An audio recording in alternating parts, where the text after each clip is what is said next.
네, 최근 사퇴 압박이 불거진 문재인 정부 인사 전현희 국민권익위원장이 성실히 역할을 수행하겠다며 사퇴를 일축했습니다. 네, 법과 원칙을 강조한 윤석열 대통령을 겨냥한 듯 법정신도 거론했는데요. 여야 논쟁도 격화하고 있습니다. 조윤지 기자입니다. 문재인 정부에서 임명된 장관급 두 자리 전현희 권익위원장과 한상혁 방송통신위원장은 아직 임기가 1년여 남았지만 새 정부 출범으로 불편한 동거가 시작됐습니다. 국민의힘 권성동 원내대표는 철학도 맞지 않는 사람 밑에서 왜 연명하나 후안무치하다 물러나는 게 정치 도의라며 연일 두 사람의 거취 표명을 압박하고 있습니다.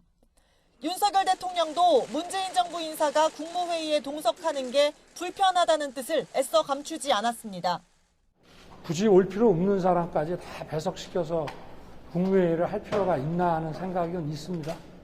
그리고 이튿날 당사자 전현희 권익위원장이 작심 발언했습니다. 법률에 정해진 공직자 임기를 두고 거친 말이 오가는 상황이 안타깝다면서 사퇴 요구를 일축했습니다. 법의 정신은 반드시 지켜져야 된다. 법률에 정한 이 국민권익보호라는 그 역할에 성실히 수행을 하면서 대통령이 그 임기를 알아서 판단하라고 말씀하신 건 어떻게 들으셨어요? 어떤 생각이세요? 법치주의를 존중해야 된다는 말씀으로 생각을 하겠습니다.